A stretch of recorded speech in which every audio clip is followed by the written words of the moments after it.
Hola, ¿qué tal estás? Una semana más, nuevo episodio del podcast. El tema de portada en Vida Nueva no es especialmente fácil de abordar.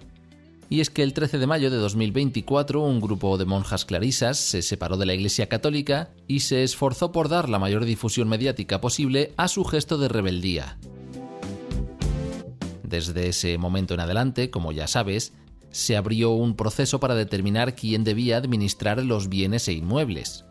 Después de mucho tiempo y enfrentamientos legales, el juzgado de primera instancia de Briviesca dictó una sentencia que establecía a la Iglesia como legítima propietaria y ordenaba el desahucio del grupo cismático para el 12 de marzo de 2026.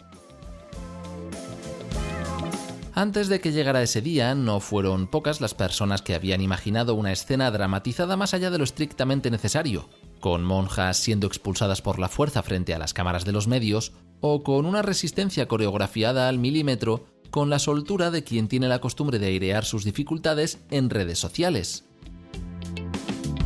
Sin embargo, eso no sucedió. Desde unos días antes de la fecha oficial, una furgoneta había estado entrando y saliendo de la propiedad para transportar enseres desconocidos, y hacia las 3 de la madrugada del día límite, las últimas exmonjas se marchaban de Belorado. Ese es el punto en el que arranca el reportaje de Vida Nueva. ¿Qué sucede a partir de ahora? ¿Qué consecuencias ha tenido la exposición mediática a partir de los actos del grupo cismático? Aquí en el podcast vamos a tomar el corazón del reportaje como nuestro punto de referencia. Veremos la información que aparece en Vida Nueva y a partir de ella nos moveremos en círculos concéntricos para tratar de expandir el contexto y entendimiento de una situación que ha dejado mucho dolor por el camino, donde parece haberse hecho realidad la expresión del acervo popular que empieza diciendo: "Para lo que me queda de estar en el convento". Quédate conmigo y veamos qué podemos sacar en claro.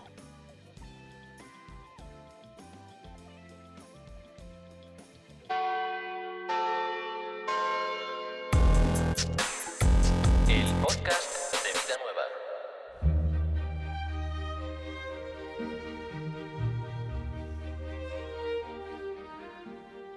Empecemos con lo básico, la información más conocida.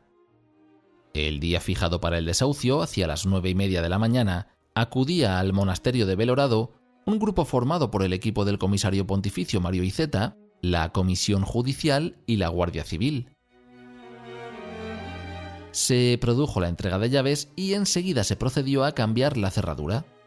El procedimiento legal suponía también levantar un acta del estado del inmueble. Aunque quienes habían estado residiendo ilegalmente en él habían difundido en redes sociales material gráfico ocupándose de la limpieza del mismo, el equipo que inspeccionó el lugar constató una versión diferente. Ratones, restos de comida en mal estado, una nevera repleta de hongos, restos de heces en los inodoros, etc. Las exclarisas que habían sido desahuciadas sintieron la difusión de esta información como un ataque por parte del equipo del comisario pontificio, el arzobispo Mario Iceta, y respondieron con un vídeo de supuesta disculpa. Voy a distorsionar un poco la voz porque esto no se trata de identificar a nadie. Las clarisas de Belorado piden perdón públicamente, entendiendo la gran ofensa que han cometido al salir de noche del convento y dejarse la cena encima de la mesa y no haberla recogido. Pedimos perdón, es un tema serio que ha ofendido al señor Iceta y a toda su corte y bueno, como ya no podemos volver para recogerla, pedimos humildemente que ellos mismos recojan los platos de la cena, por favor. Fíjate en el enorme contraste de acentos que hay entre ambas partes. Mientras que el vídeo del grupo cismático incide en que el problema radica en los restos de la cena dejados como consecuencia de una salida nocturna y quizás apresurada, el equipo del comisario pontificio señala otros puntos diferentes. Además de lo que ya he mencionado como los ratones, los restos de heces o la nevera repleta de hongos, durante la inspección se echaron en falta todas las casullas y ornamentos litúrgicos, multitud de muebles, electrodomésticos de hostelería e incluso la vajilla. Esta diversidad de pareceres ha sido constante a lo largo de todo el proceso judicial que desembocó en el desahucio del pasado 12 de marzo. El arzobispo hacía unas declaraciones y el grupo cismático difundía su propia versión, y viceversa. Las exmonjas decían algo que debía ser matizado por Mario Iceta. Como ejemplo, podríamos mencionar la vulnerabilidad que ha sido mantenida en diversas ocasiones por las residentes en el monasterio de Belorado, como punto de apoyo emocional para sostener su confrontación contra la Iglesia Católica, sin mencionar por su parte los 130.000 euros recibidos al vender 1,5 kilos de oro. O también fue omitido en el relato de las redes sociales el hecho de haber estado cobrando la pensión de una monja fallecida durante casi 2 años, entre 2022 y 2024. Cuando el comisario pontificio constató este hecho, informó a la Seguridad Social y abonó el dinero que la comunidad había estado recibiendo de forma inadecuada. Durante el tiempo transcurrido desde que la comunidad de Belorado se separase de la Iglesia Católica, han salido a la luz otros asuntos económicos. Sin ir más lejos, la Federación de Clarisas, en plena comunión con Roma, ha tenido que hacer frente a unos 13.600 euros cada mes para ir tapando los agujeros financieros del grupo cismático. Aún así, desde que el Papa Francisco designara a Mario Iceta como comisario pontificio, las exmonjas concentraron en él muchas de sus quejas. María Javier Soto, presidenta de la Federación de Clarisas Nuestra Señora de Aránzazu, le dice esto a Vida Nueva. Todas hemos pensado que era, no sé, una falta de respeto y de educación meterse de esa manera con don Mario. Es una persona íntegra, preparada, sabe de qué va, es consciente de lo que está haciendo, tiene un equipo formidable de ayuda. Creo que se han pasado 3 pueblos metiéndose con él, e incluso en algún momento echándole la culpa de cosas que no son así. Han llegado a decir que quiere quedarse con los conventos. No, don Mario no está actuando por eso. Lo está haciendo por amor a la Iglesia y por amor a la Orden de Santa Clara. Para el señor arzobispo ha tenido que ser dolorosísimo que en su archidiócesis haya pasado todo esto.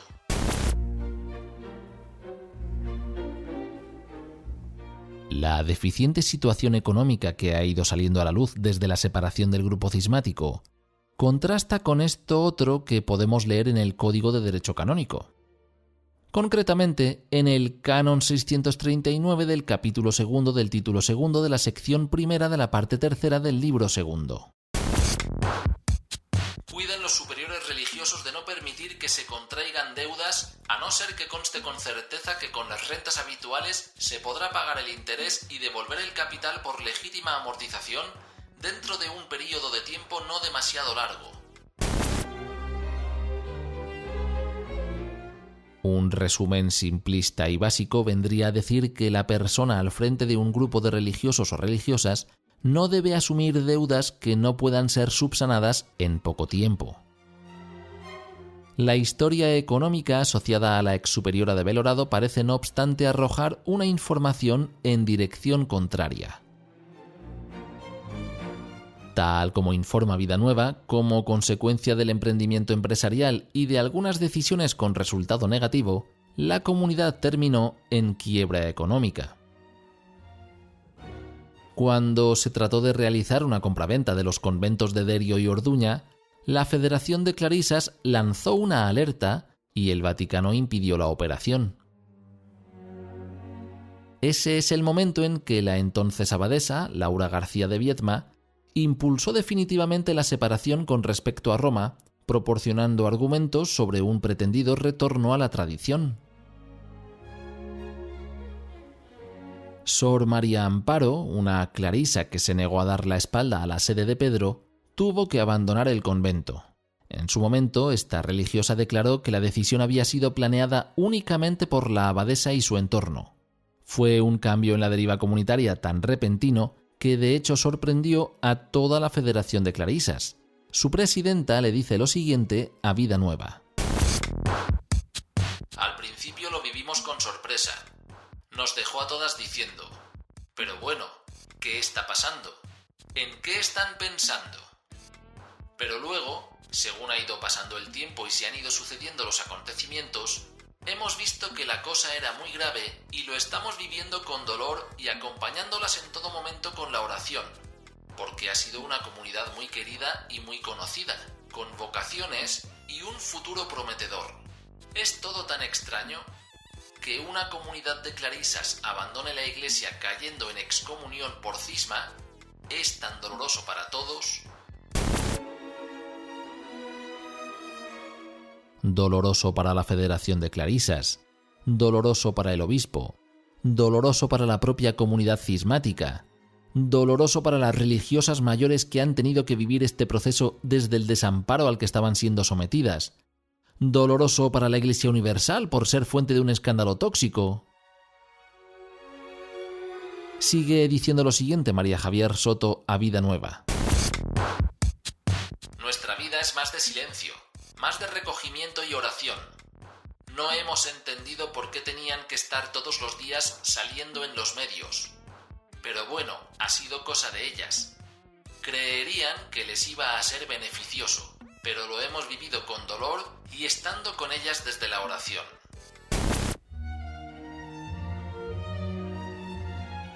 Con respecto a las religiosas de avanzada edad que mencionaba hace un momento, María Javier Soto estaba presente cuando el médico que las atendió dijo: «Estas no salen de aquí hasta que no se les haga un reconocimiento completo».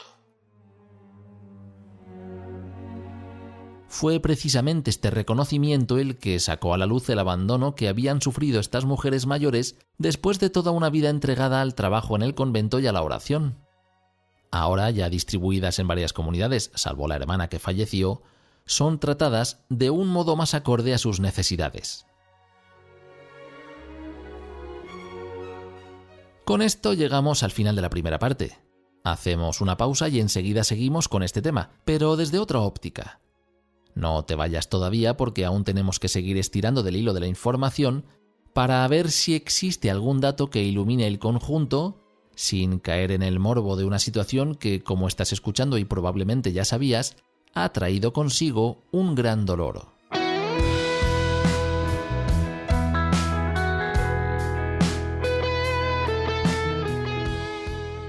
Esta semana la portada de Vida Nueva está dedicada a la situación que queda en Belorado tras el desahucio de la comunidad cismática, pero no es lo único que podemos leer en sus páginas. En España, el obispo Athanasius Schneider ha realizado una gira de conferencias para presentar su último libro, titulado Huir de la herejía. Se trata del mismo obispo que acusó al Papa Francisco de ser responsable de la pandemia de coronavirus. El filósofo Francesc Torralba dedica una página a escribir un repaso a la vida del recientemente fallecido Jürgen Habermas, cuyo pensamiento inspiró una forma de hacer política orientada al bien común. El cardenal Jaime Spengler, presidente del CELAM, ha afirmado recientemente que está próximo el 20º aniversario de la Conferencia de Aparecida y que, con ese fin, no estaría de más pensar una nueva asamblea eclesial en 2028. Para no perderte esta y otra información de primera línea, considera ahora suscribirte a Vida Nueva para recibir 47 números cada año. Tienes toda la información disponible en vidanuevadigital.com/suscripciones.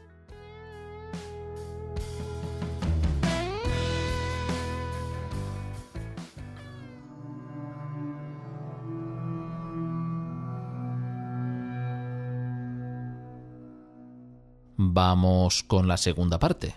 Retomamos el cisma llevado a cabo por la comunidad de antiguas clarisas residentes en Belorado.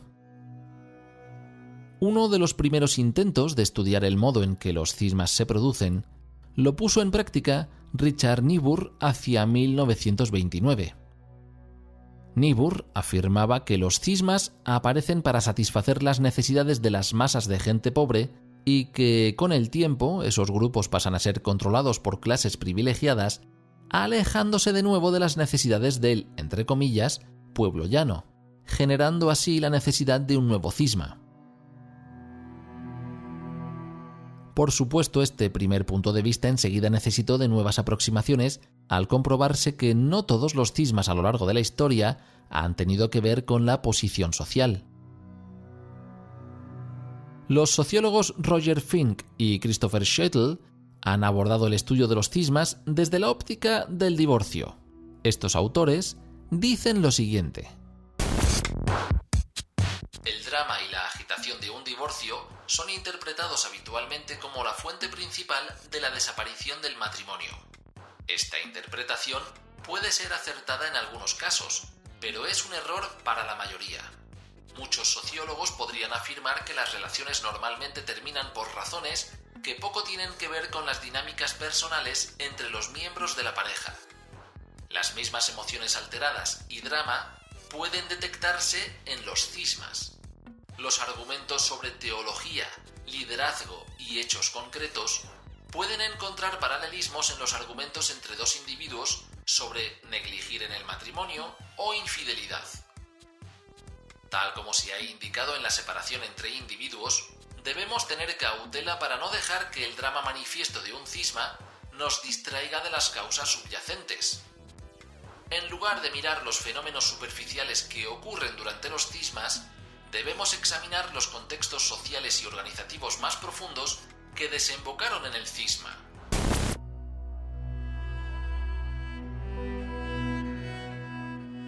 Entonces, para poder seguir el rastro de todo el dolor generado a partir de la situación en Belorado, que ha ido saliendo en la primera parte del episodio, sería una buena idea tomar en consideración lo indicado por Fink y Scheitel.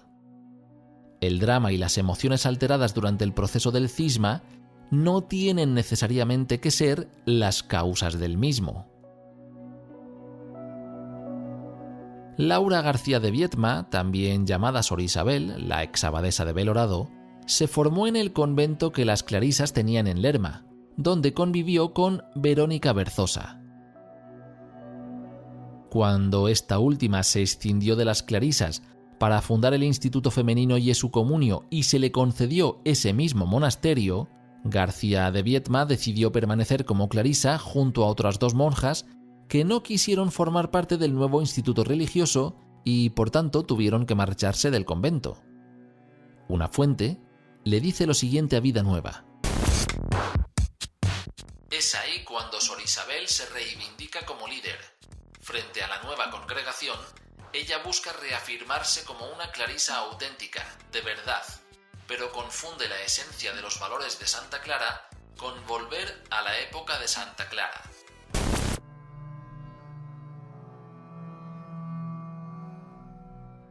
Este dato no es algo anecdótico.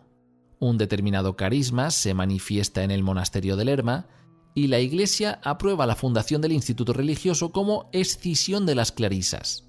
Quienes habitaban el mismo convento y no querían formar parte del nuevo grupo debían marchar a otro lugar.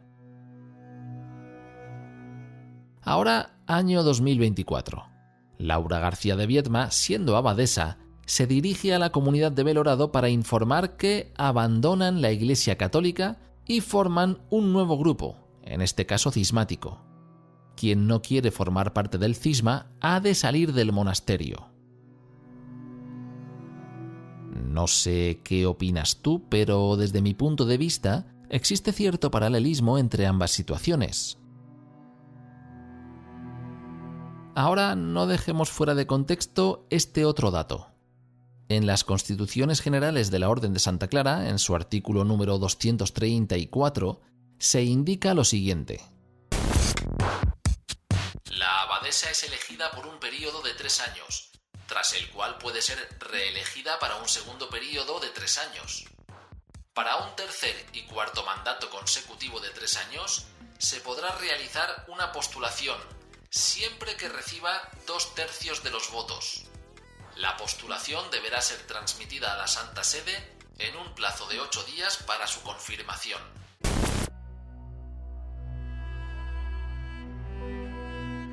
Se da la circunstancia de que en 2021 el Vaticano concedió la aprobación del 4º mandato como abadesa de Sor Isabel, y esto quiere decir que en 2024 se agotaba la ultimísima posibilidad de Laura García de Viedma de permanecer al frente del monasterio de Belorado.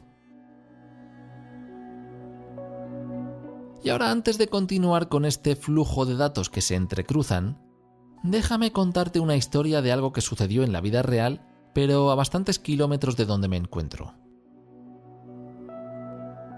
Entre los siglos XVIII y XIX en Japón, en la zona de Nara, vivió Nakayama Miki.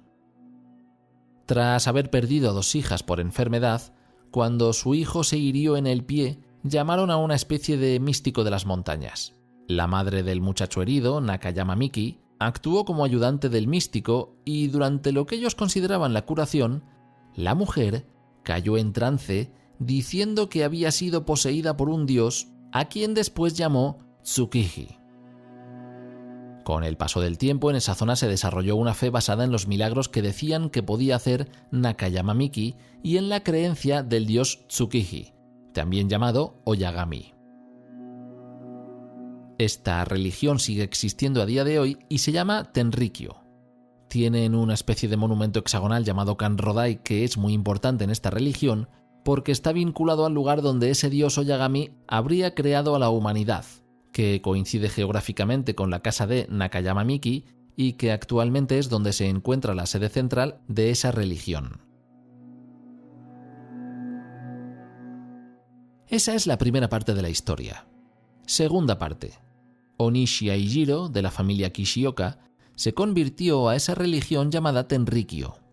Dejó su trabajo como maestro y decidió dedicar su vida a difundir las creencias iniciadas por Nakayama Miki.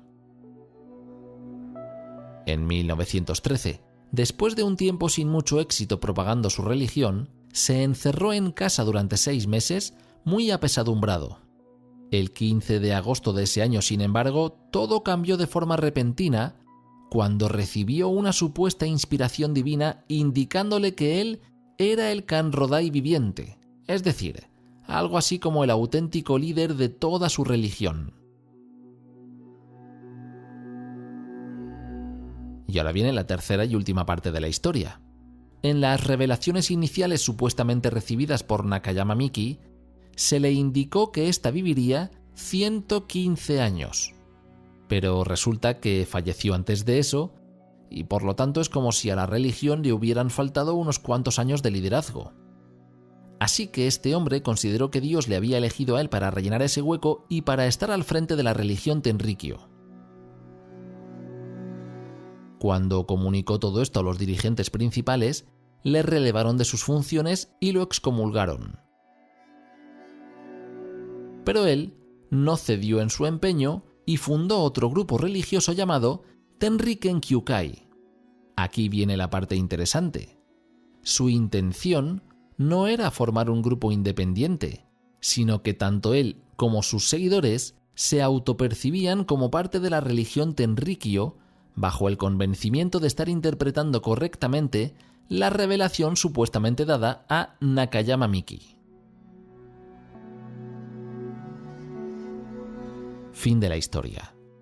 Regresamos a Belorado, donde ha habido un trasiego de falsos clérigos católicos durante los 2 últimos años. Se pueden encontrar paralelismos con la historia real de Tenrikyo a muchos niveles, desde la firme creencia de estar actuando bajo mandato divino hasta la actitud de escindirse del grupo principal cuando son rechazadas las pretensiones de un cierto individuo. Recuerda que en 2024 se terminaba el último mandato posible de la abadesa Sor Isabel. También que el Vaticano había frenado operaciones financieras y que existía un opaco agujero económico en la comunidad. Al mismo tiempo, tenemos también el dato sobre cómo afectó a Laura García de Viedma la creación del Instituto Jesu Comunio y el liderazgo de Verónica Berzosa. Añadiremos ahora un par de informaciones más para tratar de completar el cuadro. A partir de las investigaciones de Keith Campbell sobre narcisismo en organizaciones sociales y las de Fabio Sani sobre la psicología subyacente en los cismas, se puede establecer la siguiente secuencia básica. 1. el líder narcisista, buscando oportunidades de gloria, propone cambios drásticos e impulsivos en el grupo estable al que pertenece. 2. Ese grupo mayoritario ya establecido rechaza los cambios porque percibe que pervierten o cambian la identidad histórica del propio grupo. 3. Cuando es bloqueado, el líder narcisista experimenta una amenaza a su ego. Según Keith Campbell, reacciona con ira. En ese momento, siente que su voz no está siendo escuchada por la institución. 4. Valiéndose de su carisma social superficial y sus habilidades de persuasión, el líder narcisista convence a una parte del grupo de que la institución a la que pertenecen está estancada o corrupta. Este líder no se someterá a las reglas de la mayoría, así que opta por el cisma y arrastra consigo a sus seguidores para fundar un nuevo grupo donde pueda ser el centro indiscutible de autoridad y de admiración. En esta secuencia, en los seguidores se produce una paulatina reubicación de la lealtad, que pasa de estar depositada en el grupo grande al que pertenecen a quien ejerce el liderazgo del pequeño grupo. Bien, ahora regresando a las páginas de Vida Nueva, leemos acerca de unas palabras dichas por Sor Paloma y difundidas en redes sociales. Se nos está queriendo aplastar y eliminar porque igual tenemos algo que decir que no quieren que se oiga. Primero dijeron que estábamos locas, que éramos una secta. Intentaron quitarnos la fama.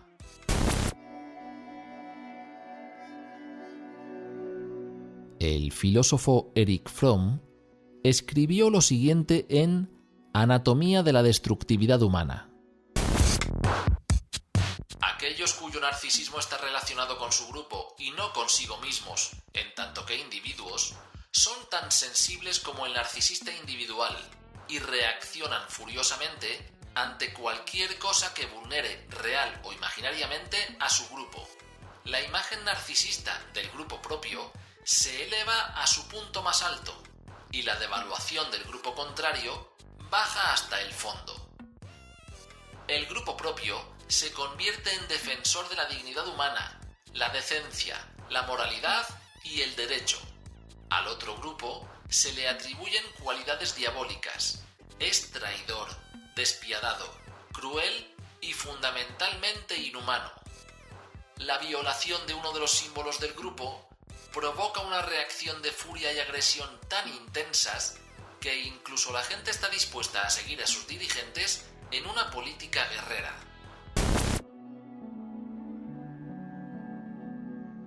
Ahora, ya para terminar, sería muy interesante encajar sobre un mismo tablero todas las piezas del rompecabezas que han ido saliendo a lo largo del episodio. Pero como no queda más tiempo para el análisis, a lo mejor podemos resumirlo con esa expresión de la sabiduría popular que te decía al principio. Para lo que me queda de estar en el convento, me cago.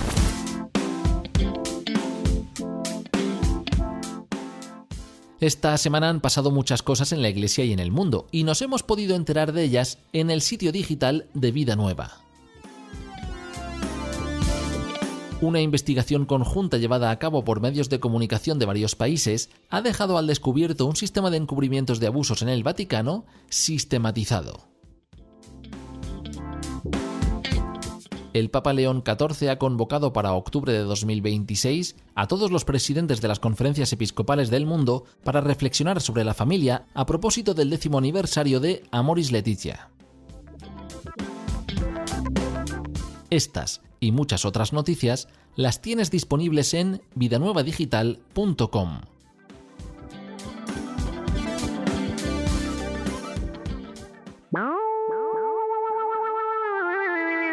Así llegamos al final del episodio de hoy.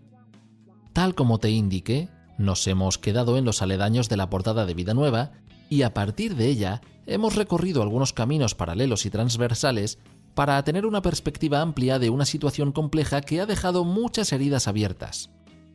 Espero que te haya gustado el episodio. Si es así, es un buen momento para que dejes un me gusta hagas un comentario o me mandes un correo. Si no te respondo de inmediato, no te apures. Leeré con atención tus palabras y las meditaré con calma. Por mi parte, nada más. Me despido. Te deseo una feliz semana. Nos escuchamos en 7 días.